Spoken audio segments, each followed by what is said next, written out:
Hello friends, good morning to all of you. Myself Rohit Kumar है और मैं जो है केमिस्ट्री के लिए वीडियो बनाने वाला हूँ। और उन बच्चों के ये वीडियो उन बच्चों के लिए है जो केमिस्ट्री से बहुत डरते हैं।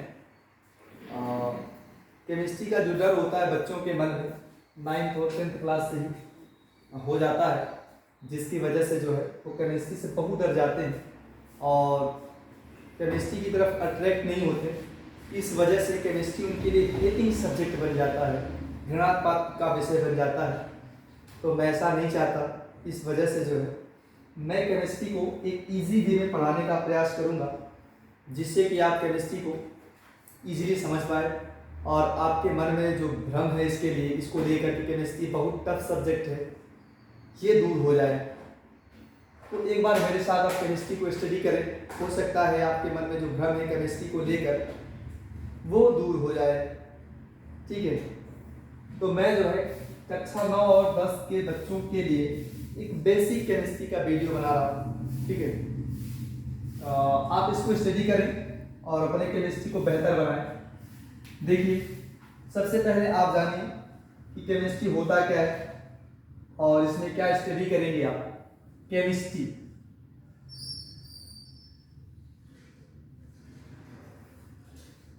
रसायन विज्ञान।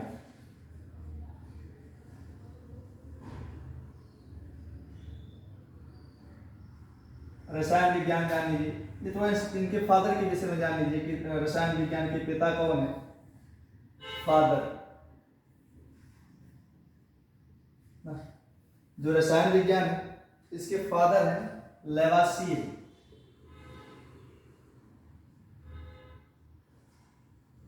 इसका जो शुद्ध प्रोनाउंसिएशन होता है वो होता है लवाइजिए। आपकी किताबों में लेवासिए लिखा है और इसका अंग्रेजी भी देख लें आप, लेवोइजियर।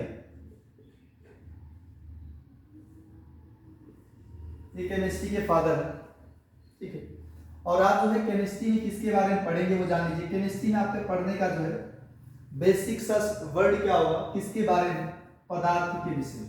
पदार्थ या द्रव्य कह दें आप, द्रव्य, मैटर्स और सब्सटेंसेस।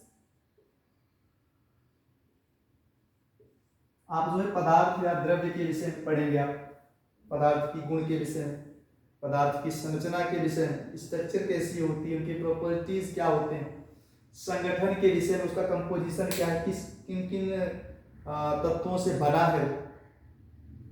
ठीक है, और उसके निर्माण की विधि के विषय में जानेंगे।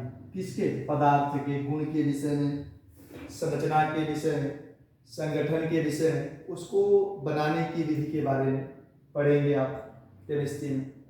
तो सबसे पहले आप बात करें पदार्थ क्या है। तो पदार्थ की परिभाषा है कि वे सभी वस्तुएं,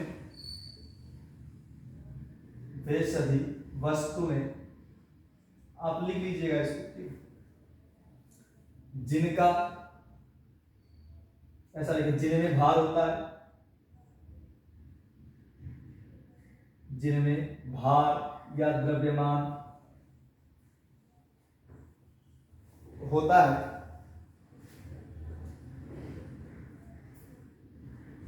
तथा जो स्थान घेरती हैं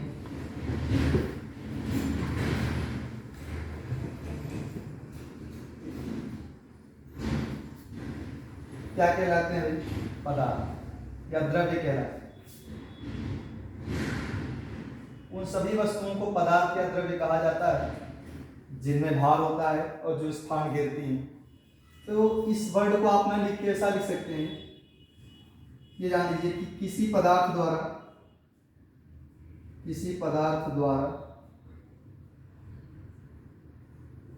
घेरा गया स्थान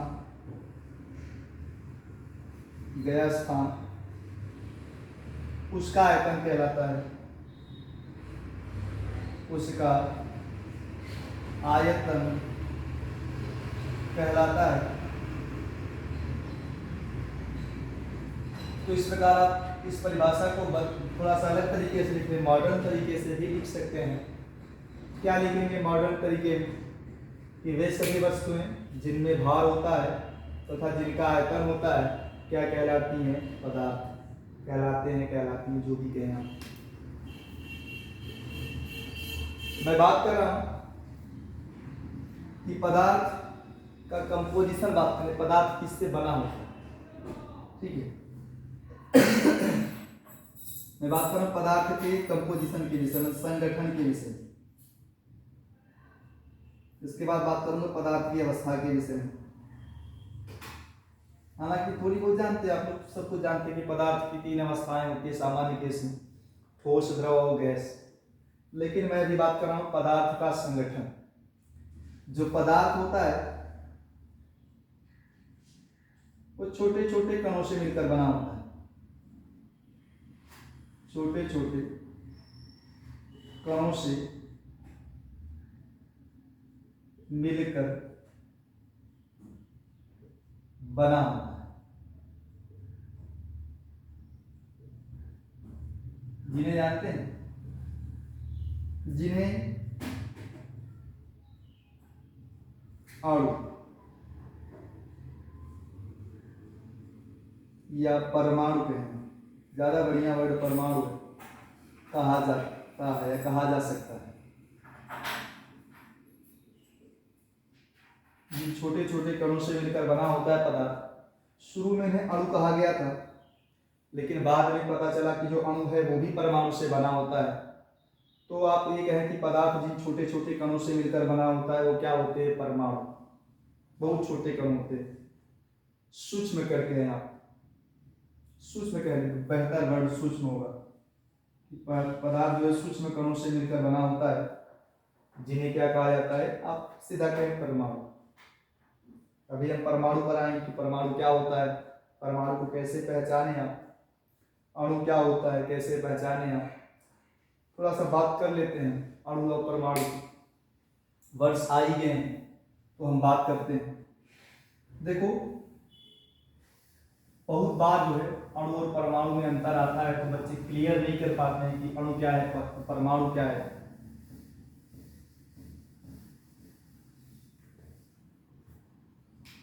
देखिए अणु क्या है,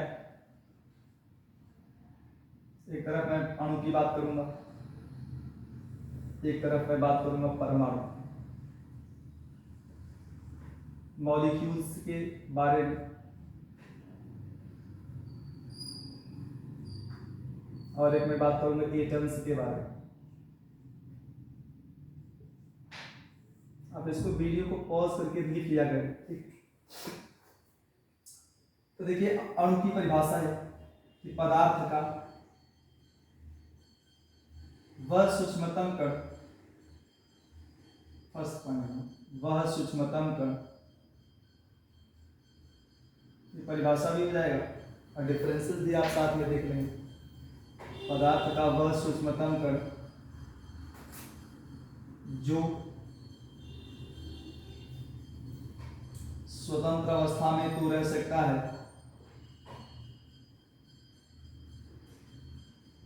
स्वतंत्र अवस्था में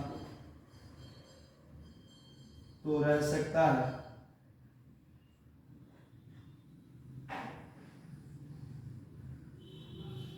किंतु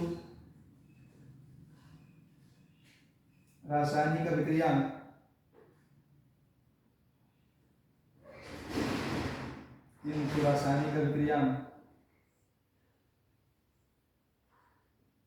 भाग नहीं ले सकता।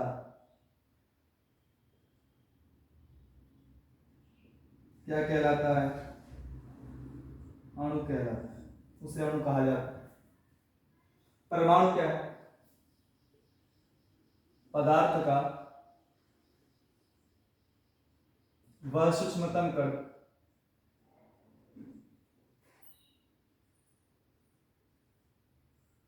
पदार्थ का वह सूक्ष्मतम कण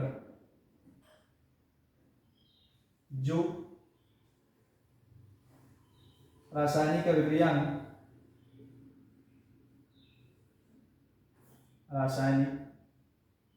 में में भाग तो ले सकता है,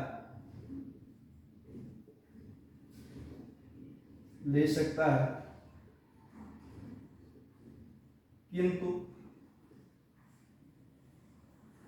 स्वतंत्र अवस्था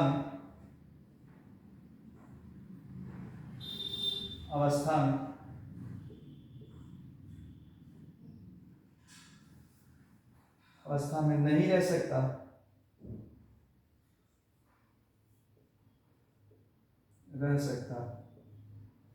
क्या कहलाता है भाई? परमाणु। ये परमाणु की परिभाषा, ये अणु की परिभाषा है। ये भी पदार्थ का सूक्ष्मतम कण है, ये भी पदार्थ का सूक्ष्मतम कण है। अब इन दोनों में ज्यादा सूक्ष्मतम ये, ज्यादा छोटा ये है, लेकिन मैं इसकी बातें नहीं कर रहा। ये भी सूक्ष्मतम कण है, ये भी सूक्ष्मतम कण है। ये स्वतंत्र अवस्था में रह सकता है, रासायनिक अभिक्रिया में भाग नहीं ले सकता है। ये क्या है? रासायनिक अभिक्रिया में भाग ले सकता है, स्वतंत्र अवस्था में नहीं ले सकता।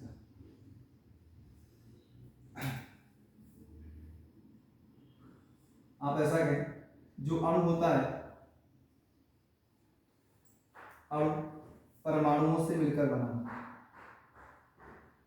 मैंने बताया भी आपको, अणु किससे बना होता है? परमाणुओं, थोड़ा बढ़ा देता हूं, अणु परमाणुओं से मिलकर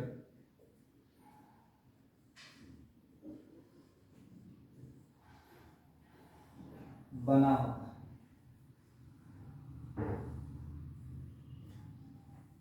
जबकि जो परमाणु है,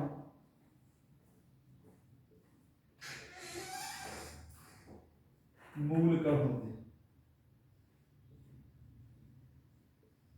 मूल कण का मतलब ये स्वयं से बने होते हैं। फिलहाल के लिए यही जानते रहिए आप लोग कि अणु जो है परमाणुओं से बना होता है, परमाणु मूल कण होते हैं। परमाणु मूल कण का मतलब स्वयं से बने,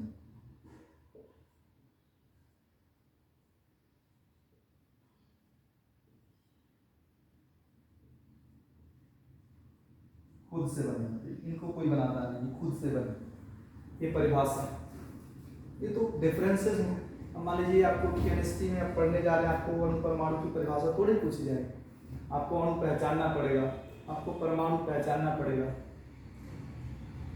आपने जो है तत्वों का नाम सुना होगा कि तत्व क्या है। सबसे पहले बात करें तत्व क्या है, पहचान के आधार पर, परिभाषा भी बात नहीं कर रहा। जैसे आपने हाइड्रोजन, हीलियम, लिथियम, ये सब परमाणु। मैं पहचान के आधार पर बता रहा हूँ कि आप अणु कैसे पहचाने, आप परमाणु कैसे पहचाने। ये बेसिक वर्ड है, बच्चे बड़ा कंफ्यूज होते हैं कि अणु पहचानना हुआ, परमाणु पहचानना हुआ, तत्व पहचानना हुआ, यौगिक पहचानना हुआ। ये केमिस्ट्री के बहुत बेसिक, कह सकते हैं बहुत बेसिक है, ये आधार है केमिस्ट्री के। अगर इनको नहीं आप पढ़ सकते हैं आप, फिर तो केमिस्ट्री नहीं पढ़ेंगे आप। परमाणु और वही कंफ्यूज रहेंगे, आगे क्या बढ़ेंगे आप। तो पहले अपने बेसिक को मजबूत करें। तो मैं आपको बेसिक मजबूत करके आपको केमिस्ट्री की तरफ जो है आकर्षित करवाऊंगा। आप आकर्षित होंगे केमिस्ट्री की तरफ।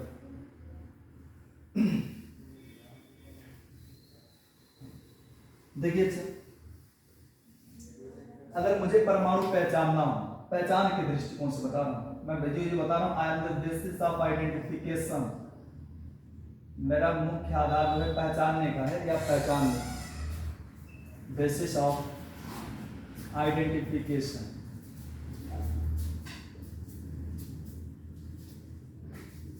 आपको आइडेंटिफाई करना है कि परमाणु क्या है, अणु क्या है। तो देखिए, परमाणु होते हैं, और आपने सुना है हाइड्रोजन, हीलियम, लिथियम, सब तत्वों का नाम सुना हुआ है आपने। तो ये सारे के सारे परमाणु होते हैं, ठीक है। पहचानना हो अगर आपको परमाणुओं को, तो आप ये जानिए सामान्य केस में जो लिथियम हो जाए, सोडियम हो जाए, पोटेशियम हो जाए, कार्बन हो जाए, ऑक्सीजन हो जाए, नाइट्रोजन हो जाए, ये सब जो है परमाणु है, ठीक है। और परमाणुओं से क्या बनता है? अणु। अणु को बोले आप कि दो या दो से अधिक, दो या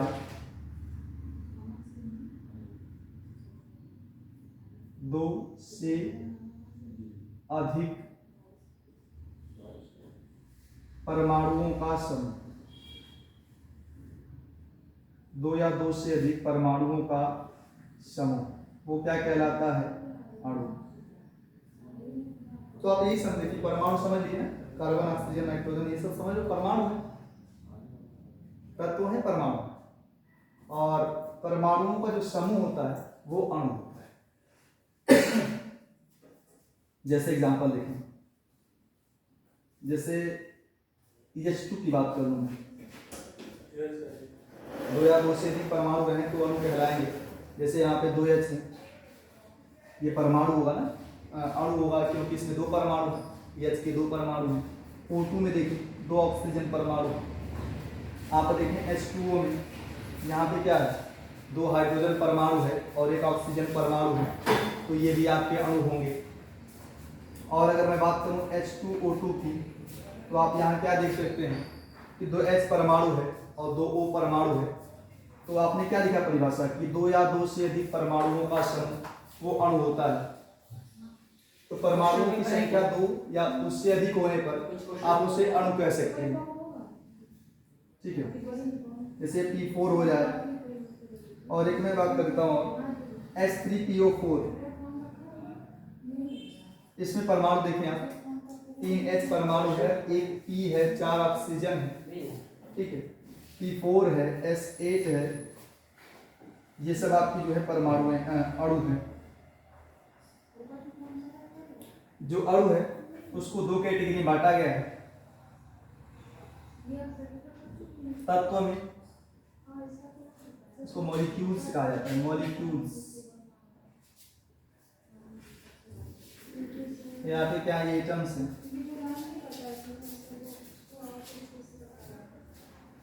और तत्व एलिमेंट्स।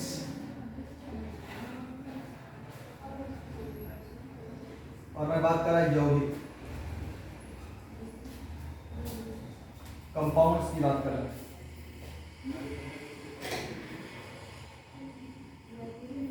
देखिए तत्व क्या होते हैं, सामान्य केस में बुकों में परिभाषाएं हैं कि दो या दो से अधिक समान परमाणुओं के समूह को तत्व कहा जाता है, लेकिन उसमें एग्जाम्पल्स बड़े खतरनाक दिए हुए हैं।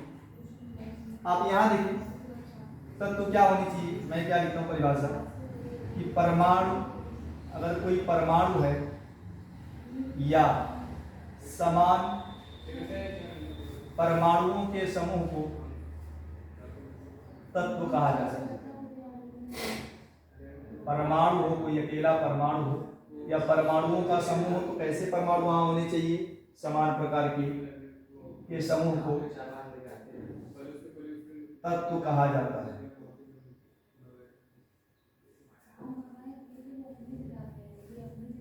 परिभाषा को बहुत ध्यान दीजिएगा। तत्व ऐसा नहीं कि समान प्रकार के परमाणुओं का समूह रहेगा तब तत्व कहेंगे। परमाणु अकेला है तो भी तत्व कहिए आप, या बहुत सारे परमाणु हैं तो आप उसे क्या कह सकते हैं, तत्व। जैसे आप लिथियम को बोल सकते हैं तत्व, सोडियम तत्व है, कार्बन तत्व है। इसके अलावा अगर समान प्रकार के परमाणु आपको मिल जाए, जैसे देखिए ये भी तत्व की कैटेगरी में आएंगे, जैसे H2 हो जाए, O2 हो जाए, N2 हो जाए, और अगर क्या आ जाए P4 आ जाए, S8 आ जाए, ये सब तत्व हैं। लेकिन ये सब परमाणु वाले तत्व हैं, इसलिए कोई परमाणु है, और ये सब कैसे तत्व हैं, अणु वाले। आप इनको अणु कैसे, आप इनको अणु भी कह सकते हैं, ये अणु से ही डिराइव हुआ है ना। आप इनको अणु कह सकते हैं आप, लेकिन आप इनको परमाणु कहेंगे, अणु नहीं कह सकते। तो तत्व जो होते हैं वो अणु भी हो सकते हैं, समान प्रकार के परमाणुओं का ग्रुप रहेगा तो तत्व कह दें आप। लेकिन अगर एक ही परमाणु रहेगा तो तत्व कहेंगे, तो भी तत्व होगा। लेकिन आपको बस वही पहचानना है कि ये जो है तत्व वर्ड यूज किया गया है वो अणु के लिए है कि परमाणु के लिए। अब हम बात करते हैं यौगिक क्या होता है। तो यौगिक के लिए क्या होता है कि दो या दो से अधिक असमान या अलग अलग कह दे परमाणुओं, दो या दो से अधिक असमान परमाणुओं के समूह को के समूह को यौगिक कहा जाता है। अगर दो या दो से अधिक अलग अलग प्रकार के परमाणुओं के परमाणु है ना, जब अलग अलग प्रकार के परमाणु बहुत सारे हो जाएंगे समूह कह देंगे आप। तो दो या दो से अधिक अलग अलग परमाणुओं के या असमान परमाणुओं के समूह को हम क्या बोलते हैं, यौगिक। जैसे यहाँ देखिए आप दो प्रकार का परमाणु हो गया है और ग्रुप हो जा रहा है, तीन परमाणु, टोटल 3 परमाणु है लेकिन अलग अलग हैं, H है O है। तो जल को आप क्या बोल सकते हैं, यौगिक। ये भी आपका क्या है, यौगिक। जैसे एग्जाम्पल के बाद H2O2, H3PO4, एक हो जाए NaCl की बात कर रहा हूँ मैं,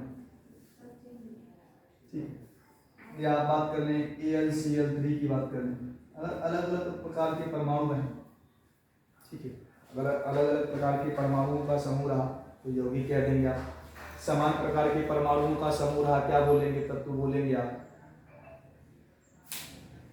लेकिन अगर आपको तत्व यौगिक पे फोकस नहीं करना है तो आप बस ये देख लो कि परमाणुओं की संख्या एक से ज्यादा रह जाए तो वो अणु। अब वो तत्व भी हो सकता है, यौगिक भी हो सकता है। किस बेस पे भाई, कि आपको देखना है कि उसमें परमाणु कैसे हैं, कि परमाणु समान प्रकार के परमाणुओं का ग्रुप रहा तो अणु होगा, परमाणुओं का समूह दो या दो से भी। आपको बस देखना है कि उसको तत्व में भी, उसको हम तत्व भी कह सकते हैं, अणु को यौगिक भी कह सकते हैं। किस बेस पे आपको देखना है कि उसमें परमाणु किस प्रकार के हैं, समान प्रकार के रहेंगे तत्व कहना है, अलग अलग प्रकार के यौगिक। इसके बाद हम जो है आपसे नेक्स्ट वीडियो मिलेंगे, वहाँ हम आपसे बात करेंगे पदार्थ की अवस्थाओं के बारे में। पदार्थ की अवस्थाएं, ये बातें जो है बाद में की जाएंगी अगले वीडियो में। मैं अपने वीडियो को रोकता हूँ, ठीक है।